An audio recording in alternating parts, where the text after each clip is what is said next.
नमस्कार, राधे राधे दोस्तों। एक बार फिर से आप सभी का स्वागत है आपके अपने चैनल राजलक्ष्मी पर।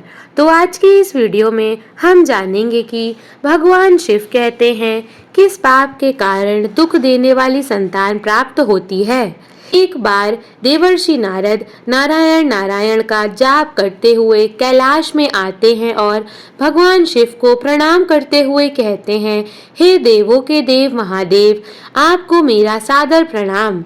प्रभु, आज जब मैं पृथ्वी लोक पर भ्रमण कर रहा था तब मैंने देखा कि हर मनुष्य की दूसरी संतान अपने ही माता पिता को दुख दे रही है और उनकी आज्ञा का पालन नहीं कर रही है तथा उन्हें घर के बाहर तक निकाल रही है। प्रभु, आखिर कलयुग में इतना पाप क्यों बढ़ रहा है? कृपा करें और भक्ति की जिज्ञासा को शांत करें। मित्रों, तब भगवान शिव मुस्कुराते हुए बोले, हे देवर्षि नारद, अभी कलयुग चल रहा है और जिस घटना की आप बात कर रहे हैं वह भी एक गाय का ही श्राप है, जिस कारण से मनुष्य की संतान आज उन्हें दुख दे रही है। तब नारद मुनि अत्यंत उत्सुकता के साथ कहते हैं, हे भगवान, वह कौन सा श्राप है और क्यों दिया एक गाय ने मनुष्य को श्राप? तब मित्रों भगवान शिव कहते हैं, हे नारद, आज मैं आपकी सारी शंका को दूर करता हूँ, किंतु आपको इस कथा को ध्यान से पूरा सुनना होगा और मानव जाति के कल्याण हेतु इसका प्रसार करना होगा।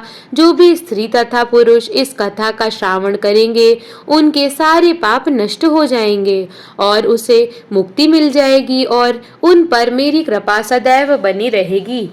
फिर मित्रों नारद मुनि कहते हैं, हे प्रभु, मैं ऐसा ही करूंगा। मेरा सौभाग्य है जो इस कथा का श्रावण करने का अवसर आज मुझे मिला है। मित्रों भगवान शिव कहते हैं, हे नारद, इस विषय में अब हम तुम्हें एक प्राचीन कथा सुनाते हैं, तुम ध्यान से सुनो। फिर भगवान कथा को शुरू करते हैं। पूर्व काल की बात है, तभी कलयुग की शुरुआत होने वाली थी और कली का असर मनुष्य जीवन पर पड़ रहा था। तो तुंगभद्रा नदी के तट पर एक उत्तम नगर बसा हुआ था। वहां सभी वर्गों के लोग अपने अपने धर्मों का पालन करते थे और सत्य एवं सत्कर्म में लगे रहते थे।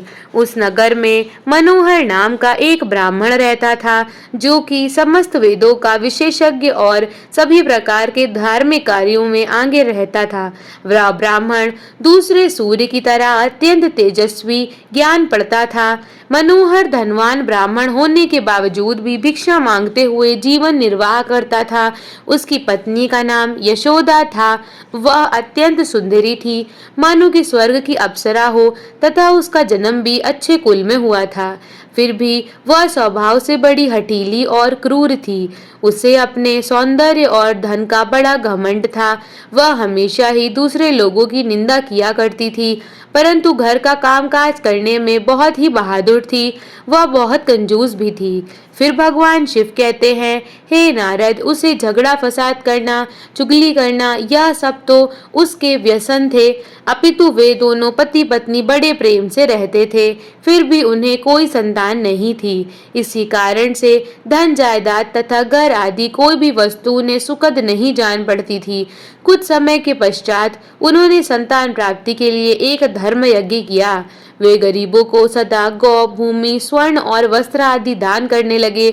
उन्होंने अपने धन का आधा भाग धर्म के मार्ग में खर्च कर दिया था, फिर भी उन्हें ना कोई पुत्र ना कोई पुत्री हुई। इस कारण से ब्राह्मण को बड़ी चिंता हुई और वह अत्यंत दुखी होकर एक दिन घर छोड़कर वन में चला गया। वन में चलते चलते वहां दोपहर के समय उसे प्यास लगी, इसीलिए वह एक नदी के किनारे गया और वहां जल पीकर बैठ गया। संतान न होने के दहक से उसका सारा शरीर सूख गया था। वह अत्यंत कमजोर और दुखी रहने लगा था, मानो जैसे कि उसके शरीर में प्राण ही ना हो। मित्रों, फिर भगवान शिव कहते हैं, हे नारद, उस ब्राह्मण की पूजा पाठ और ईश्वर भक्ति को देख स्वयं भगवान श्री हरि विष्णु एक सन्यासी का रूप धारण करके उसी नदी के पास जा पहुंचे। ब्राह्मण के वहां बैठने के 2 ही घंटे बाद वे सन्यासी वहां आए। उन्होंने भी नदी में से जल पिया और दूसरी तरफ बैठे ब्राह्मण को देखा। तब मनोहर उस सन्यासी को देखकर उनके चरणों में मस्तक झुकाकर जोर जोर से सांस लेते हुए उनके सामने खड़ा हो गया। तब सन्यासी ने पूछा, हे ब्राह्मण, तुम रोते क्यों हो? तुम्हें कौन सी चिंता सता रही है? तुम शीघ्र ही मुझसे अपने दुख का कारण बताओ। फिर भगवान शिव कहते हैं, हे नारद, ब्राह्मण ने कहा, हे मुनि, मैं अपना दुख क्या कहूँ? यह सब मेरे पूर्व जन्म के पापों का संचित फल है। मेरी कोई संतान नहीं है और इससे मेरे पितर भी दुखी हैं। मेरे पूर्वज मेरी दी हुई जलांश को जब पीने लगते हैं, उस समय उनकी दयनीय अवस्था देखकर मेरा हृदय विचलित होता है। देवता और ब्राह्मण भी मेरी दी हुई वस्तुओं प्रसन्नता पूर्वक नहीं लेते। संतान के दुख से मेरा संसार सूना सा हो गया है। अतः अब मैं यहाँ इस नदी के पात्र में प्राण त्यागने के लिए आया हूँ। संतानहीन पुरुष का जीवन धिक्कार के योग्य है। जिस घर में कोई संतान या कोई बाल बच्चा ना हो, वह घर भी धिक्कार देने योग्य है। निसंतान पुरुष के धन को भी धिक्कार है तथा संतानहीन कुल भी धिक्कार के ही योग्य है। मैं अपने दुर्भाग्य को कहाँ तक बताऊं? हे मुनि, मैं जिस गाय को पालता हूँ वह भी सर्वथा व्यंधा हो जाती है। मैं जिसको रोपता हूँ वह वृक्ष में भी फल नहीं लगते। इतना ही नहीं, मेरे घर के बाहर से जो फल आता है वह भी शीघ्र ही सूख जाता है। जब मैं ऐसा अभागा और संतानहीन हूँ तो इस जीवन को रखने से क्या लाभ है? फिर भगवान शिव कहते हैं, हे नारद, यह कहकर वह ब्राह्मण दुख से व्यथित हो उठा और उस सन्यासी बाबा के पास फूट फूट कर रोने लगा। सन्यासी के हृदय में बड़ी करुणा भर आई। उन्होंने ब्राह्मण के ललाट में लिखते हुए विधाता के अक्षरों को पढ़ा और सब कुछ जानकर विस्तार पूर्वक कहना आरंभ किया। तब सन्यासी ने कहा, हे ब्राह्मण, सुनो, मैंने इस समय तुम्हारा प्रारब्ध देखा है। उससे मालूम पड़ता है कि 7 जन्मों तक तुम्हारी कोई संतान किसी भी प्रकार से नहीं हो सकती है। अब तुम संतान का मोह छोड़ दो, क्योंकि यह महान अज्ञान है। देखो, कर्म की गति बड़ी प्रबल है। तुम अब विवेक का आश्रय लेकर संसार की वासना त्याग दो। हे वत्स, पूर्व काल में संतान के ही कारण राजा सगर और अंग को दुख भोगना पड़ा था। इसलिए अब तुम कुटुंब की आशा छोड़ दो। इसी में तुम्हारी भलाई है। त्याग ही सब प्रकार का सुख है। तब ब्राह्मण कहता है, हे बाबा, विवेक से क्या होगा? मुझे तो जैसा बने वैसा पुत्र ही दीजिए, नहीं तो मैं शोक से मूर्छित होकर आपके आगे ही प्राण त्याग दूंगा। पुत्र आदि के सुख से हीन यह संन्यास तो सर्वथा नीरस ही है। संसार में पुत्र पौत्रों से भरा हुआ गृहस्थ आश्रम सरस है। मित्रों, भगवान शिव कहते हैं, हे नारद, ब्राह्मण का यह आग्रह देख श्री हरि रूप सन्यासी ने कहा, देखो, विधाता के लेख को मिटाने का हठ करने से राजा चित्रकेतु को भी कष्ट भोगना पड़ा था। अतः भाग्य ने जिसके पुरुषार्थ को कुचल दिया हो, ऐसे पुरुष के समान तुम्हें पुत्र से सुख नहीं मिलेगा। फिर भी तुम हठ करते जा रहे हो। तुम्हें केवल अपना स्वार्थ ही सूझ रहा है। अतः मैं तुमसे क्या कहूँ? मित्रों, फिर भगवान शिव कहते हैं, हे नारद, अंत में ब्राह्मण का बहुत आग्रह देख सन्यासी ने उसे एक फल दिया और कहा, इसे तुम अपनी पत्नी को खिला देना। इस फल के बीज के कारण उसे एक पुत्र होगा। और हाँ, तुम्हारी स्त्री को बताओ कि वह 1 वर्ष तक सत्य, शौच, दया और दान के नियमों का पालन करते हुए प्रतिदिन एक समय ही भोजन करे। इससे उसका बालक अत्यंत शुद्ध स्वभाव वाला होगा। ऐसा कहकर वे महात्मा चले गए और ब्राह्मण अपने घर लौट आया। यहाँ उसने अपनी पत्नी के हाथ में वह फल दे दिया तथा उसे फल के कठोर नियमों को समझाकर वह स्वयं कहीं चला गया। मित्रों, फिर उसकी पत्नी तो कुटिल स्वभाव की थी ही। वह अपनी सखी के आगे रो रो कर इस प्रकार कहने लगी, अरे सखी, सुनती हो, मुझे तो बड़ी भारी चिंता हो रही है। मैं तो इस फल को नहीं खाऊंगी। इस फल को खाने से मुझे गर्भ रहेगा और गर्भ से पेट चढ़ जाएगा। फिर तो मेरा खाना पीना कम होगा, इस कारण से मेरी शक्ति भी घट जाएगी। ऐसी दशा में तुम ही बताओ, घर का काम धंधा कैसे होगा? यदि किसी कारणवश गांव में लूट पड़ जाए तो गर्भिणी स्त्री भाग कैसे सकेगी? यदि कहीं सुखदेव जी की तरह यह गर्भ भी 12 वर्षों तक मेरे पेट में ही रह गया तो इसे बाहर कैसे निकाला जाएगा? यदि कहीं प्रसव काल में बच्चा टेढ़ा हो गया तब तो मेरी मौत ही हो जाएगी। बच्चा पैदा होते समय बड़ी असाह पीड़ा होती है, ऐसा भी मैंने सुन रखा है। मैं तो सुकुमारी स्त्री हूँ, भला उसे कैसे सह सकूंगी? गर्भवती अवस्था में जब मेरा शरीर भारी हो जाएगा और चलने फिरने में आलस्य लगेगा, उस समय मेरी ननद रानी आकर घर का सारा माल धन उड़ा ले जाएंगी। और तो और यह सत्य शौच आदि पालन तो मेरे लिए बहुत ही कठिन दिखाई देता है। जिस स्त्री की संतान होती है उसे बच्चों के लालन पालन में भी कष्ट भोगना पड़ता है। मैं तो समझती हूँ कि बांझ अथवा विधवा स्त्रियां ही अधिक सुखी होती हैं। मित्रों, फिर भगवान शिव कहते हैं, हे नारद, इस प्रकार को तर्क लगाते हुए उस ब्राह्मणी ने फल को नहीं खाया। जब पति ने पूछा कि तुमने फल खाया तो उसने कह दिया, हाँ खा लिया। फिर एक दिन उसकी बहन अमृता अपने आप ही उसके घर मिलने आई।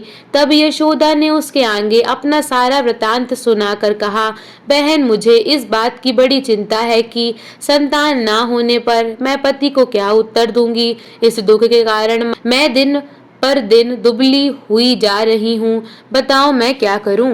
तब उसकी बहन ने कहा, दीदी आप चिंता मत करो, मेरे पेट में भी बच्चा है, प्रसव होने पर वह बालक मैं तुमको दे दूंगी।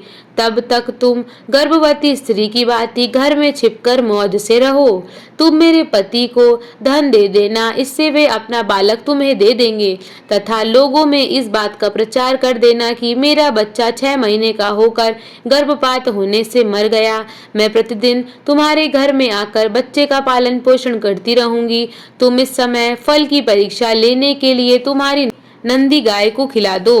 फिर भगवान शिव कहते हैं, हे नारद, तब उसने कुटिल स्वभाव के कारण वह सब कुछ वैसा ही किया। तदंतर समय आने पर उसकी बहन को एक पुत्र हुआ। बच्चे के पिता ने बालक को लाकर एकांत में यशोदा को दे दिया और उसने अपने स्वामी को सूचना दे दी कि हमें पुत्र रत्न की प्राप्ति हुई है और कोई कष्ट नहीं हुआ। मनोहर के यहाँ पुत्र होने के कारण नगर में बड़ी प्रसन्नता हुई। ब्राह्मण ने बालक का जात कर्म संस्कार करके ब्राह्मणों को दान दिया। उसके घर में नाना प्रकार के मांगलिक उत्सव होने लगे। तब यशोदा ने पति से कहा, मेरे स्तनों में दूध नहीं है, फिर गाय भैंस आदि अन्य जीवों के दूध से मैं पालक का पोषण कैसे करूंगी? ऐ जी, सुनते हो, मेरी बहन को भी बच्चा हुआ था किंतु वह मर गया, अतः अब उसी को बुलाकर घर में रखिए, वही आपके बालक का पालन पोषण करेगी। उसके पति ने पुत्र की जीवन रक्षा के लिए यह सब कुछ किया। फिर उन्होंने उसका नाम देव शर्मा रखा।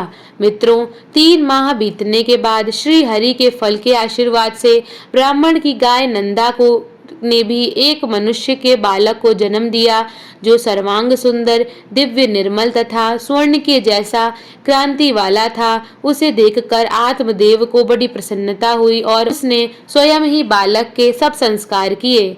यह आश्चर्य का समाचार सुनकर सब लोग उसे देखने के लिए आए और आपस में कहने लगे, देखो भाई, इस समय मनोहर का कैसा भाग्य उदय हुआ है। कितने आश्चर्य की बात है कि गाय के पेट से भी देवता के समान रूप वाला बालक उत्पन्न हुआ, किंतु दैव योग से किसी को भी इस गुप्त रहस्य का पता न लगा। उस बालक के कान गौ के समान थे। यह देखकर मनोहर ने उसका नाम गोकर्ण रख दिया। फिर मित्रों, भगवान शिव कहते हैं, हे नारद, एक दिन की बात है जब मनोहर कहीं बाहर गए थे और यशोदा की बहन भी बीमार पड़ गई थी, इसलिए उसे ही दोनों बालकों को संभालना पड़ रहा था। तभी उसने नंदा गाय का दूध निकालकर केवल अपने ही पुत्र देव शर्मा को पिलाया और गोकर्ण को नहीं दिया। तब वह हमेशा उससे द्वेष करती थी, उसे बहुत मारती पीटती थी और हमेशा अपशब्द कहती थी। फिर उसी दिन यशोदा के मन में विचार आया कि आज घर पर कोई नहीं है, यही सही मौका है इसे ठिकाने लगाने का, क्योंकि भविष्य में गोकर्ण भी उनकी जायदाद का वारिस बनने वाला था, जबकि उसका ही पुत्र इस सारे धन का अकेला वारिस होगा। इसलिए उसके कुटिल स्वभाव में यह विचार आया कि क्यों ना मैं इसे आज जहर देकर मरवा दूं, और उसने ऐसा ही किया। तब वे दोनों ही बालक मात्र 1 वर्ष आयु के ही थे। यशोदा ने गोकर्ण को उसी की मां नंदा के दूध में जहर मिलाकर उसे पिला दिया, किंतु वह तो स्वयं श्री हरि का आशीर्वाद था, इसलिए वह विष के कारण तड़पते हुए अपनी मां के पास रेंगते हुए जा पहुंचा। फिर मित्रों, भगवान शिव कहते हैं, हे नारद, नंदा अपने पुत्र की ऐसी हालत देखकर अत्यंत दुखी हो गई और उसने भगवान शिव का स्मरण करते हुए अपने बच्चे का विष हरने का करुण विलाप किया। तभी भगवान शिव के तेज के कारण वह बालक तुरंत ही ठीक हो गया और अपने मां का दूध पीने लगा। फिर भगवान शिव कहते हैं, हे नारद, नंदा अत्यंत क्रोध में आकर उसने यशोदा के अपराधों को देखते हुए उसे श्राप दिया और कहा, हे ईश्वर, अगर मैं सत्यवादी हूँ तो इस संसार को साक्षी मानते हुए समस्त स्त्री जाति को यह श्राप देती हूँ कि अगर कोई भी स्त्री अपने या पराये पुत्रों में भेदभाव रखेगी या दूसरों के बच्चों को पीड़ा देगी तो उनके भी पुत्र उन्हें जीवन भर पीड़ा देंगे और उन्हें कष्ट देंगे। जब उन्हें सहारे की अत्यधिक जरूरत हो तभी वे उनका साथ छोड़ दें, यह मेरा श्राप है। मित्रों, भगवान शिव कहते हैं, हे नारद, कुछ काल व्यतीत होने पर वे दोनों ही बालक जवान हो गए। उनमें गोकर्ण तो पंडित और ज्ञानी हुआ, किंतु देव शर्मा महादुष्ट निकला। वह तुच्छ अन्न का सेवन करता, क्रोध में भरा रहता और बुरी बुरी वस्तुओं का संग्रह किया करता था। भोजन तो वह सबके हाथ का कर लेता था, चोरी करता था, सब लोगों से द्वेष बढ़ाता, दूसरों के घरों में आग लगा देता और खेलने के बहाने छोटे बच्चों को पकड़कर कुएं में डाल देता था। जीवों की हिंसा करने का उसका स्वभाव हो गया था। वह हमेशा हथियार लिए रहता और दीन दुखियों तथा अंधों को कष्ट पहुंचाया करता था। चांडाल के साथ उसने खूब हेल मेल बढ़ा लिया था। वह प्रतिदिन हाथ में फंदा लिए कुत्तों की टोली के साथ शिकार की टोह में घूमता रहता था। उसने वैश्या के कुसंग में पड़कर पिता का सारा धन बर्बाद कर दिया। एक दिन तो माता पिता को खूब पीट कर वह घर के सारे बर्तन भांडे उठा ले गया। इस प्रकार धनहीन हो जाने के कारण बेचारा बाप फूट फूट कर रोने लगा और वह बोला, इस प्रकार पुत्रवान बनने से तो पुत्रहीन रहना ही अच्छा है। पुत्र बड़ा ही दुखदाई होता है और कहाँ जाऊं कहाँ रहूं, और अब मैं कहाँ रहूं कहाँ जाऊं, कौन मेरा दुख दूर करेगा। हाय, मुझ पर बड़ा भारी कष्ट आ पहुंचा। अब तो मैं इस दुख से अपने प्राण ही त्याग दूंगा। तब मित्रों, भगवान शिव कहते हैं, हे नारद, उसी समय सत्यवान गोकर्ण जी वहां आए और वैराग्य का महत्व दिखलाते हुए अपने पिता को समझाने लगे। पिताजी, इस संसार में कुछ भी सार नहीं है, दुख तो इसका स्वरूप है। यह जीवों को मोह में डालने वाला है। भला यहाँ कौन किसका पुत्र है और कौन किसका धन? जो इसमें आसक्त होता है उसे ही दिन रात जलना पड़ता है। इंद्र अथवा चक्रवर्ती राजाओं को भी इसने सुख नहीं दिया है। सुख तो बस एकांतवासी वैराग्यवास मुनि को ही है। संतान के प्रति जो आपकी ममता है या महान अज्ञान है, इसे छोड़िए, क्योंकि मोह में फंसने से मनुष्य को नरक में ही जाना पड़ता है। औरों की तो बात ही क्या है, आपका यह प्रिय शरीर भी एक न एक दिन नष्ट हो जाएगा, आपको छोड़कर चल देगा। इसलिए आप अभी से सब कुछ छोड़कर वन में चले जाइए।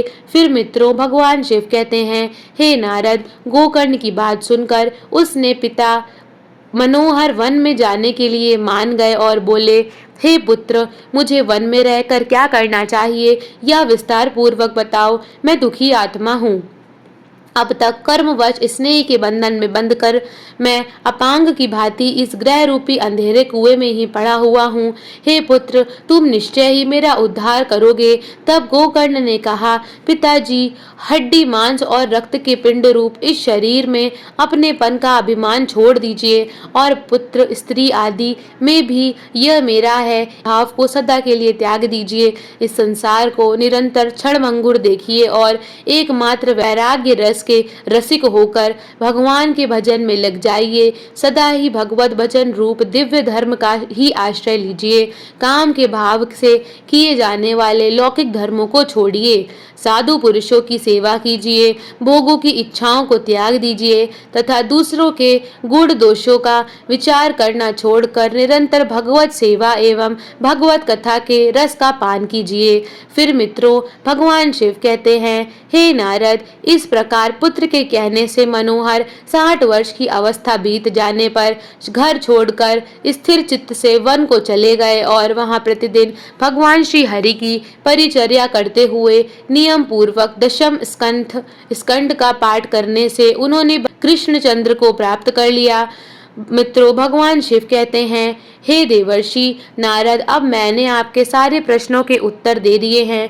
तब नारद मुनि कहते हैं, हे प्रभु, अब मैं जानना चाहता हूँ, आगे गोकर्ण जी अपने भाई और माता का कैसे उद्धार करते हैं? क्या वे उन दोनों को भी अपने ही पिता की तरह धर्म और सत्मार्ग पर ला सकेंगे? और गोकर्ण जी ने किस तरह से श्रीमद् भगवत कथा का प्रसार और प्रचार मानव कल्याण हेतु किया था?